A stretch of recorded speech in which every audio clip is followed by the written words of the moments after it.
ಜೊತೆ ಮಾತನಾಡೋದಕ್ಕೆ ನೂತನವಾಗಿ ಸಚಿವರಾಗಿ ಆಯ್ಕೆಯಾದಂಥ ಟಿ ರಘುಮೂರ್ತಿ ಅವರು ಇದ್ದಾರೆ. ಅವರೊಟ್ಟಿಗೆ ಮಾತನಾಡಿಸೋಣ.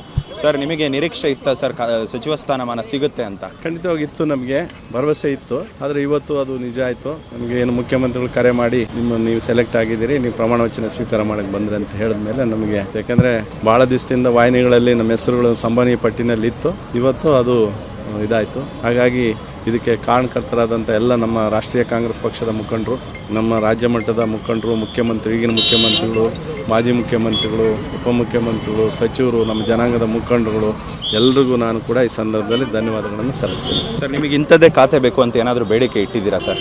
ಇಲ್ಲ, ನಾನೇನು ಬೇಡಿಕೆ ಇಟ್ಟಿಲ್ಲ.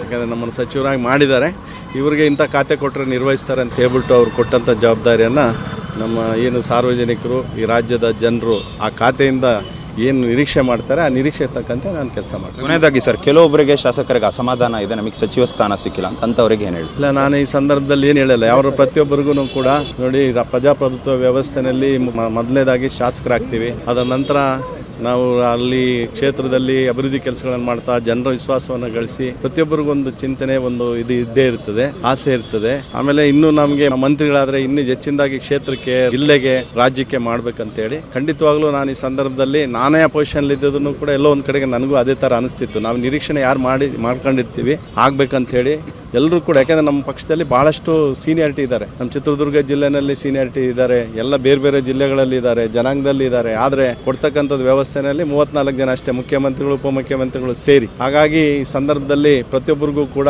ಆ ನಿರೀಕ್ಷೆ ಇದ್ದಂಥವ್ರಿಗೆ ಎಲ್ರಿಗೂ ಕೂಡ ಈ ಸಂದರ್ಭದಲ್ಲಿ ಬೇಜಾರಾಗೇ ಆಗಿರ್ತದೆ. ಪಕ್ಷದ ಹಿತದೃಷ್ಟಿಯಿಂದ, ಸಾರ್ವಜನಿಕ ಹಿತದೃಷ್ಟಿಯಿಂದ ನಾವೆಲ್ಲರೂ ಖಂಡಿತವಾಗ್ಲೂ ಅವರು ಸಮಾಧಾನ ಪಟ್ಕೋಬೇಕಾಗುತ್ತೆ. ಬಟ್ ಆದರೆ ಯಾರಿಗೂ ಕೂಡ ನಾವು ಹೇಳ್ಬೋದು, ಆದರೆ ಅವ್ರದೇ ಆದ ಸ್ಥಾನದಲ್ಲಿ ನಾವಿದ್ದಾಗ ಖಂಡಿತವಾಗ್ಲೂ ಯಾವುದೇ ಅಸಮಾಧಾನ ಖಂಡಿತವಾಗ್ಲೂ ಇರ್ತದೆ. Thank you sir.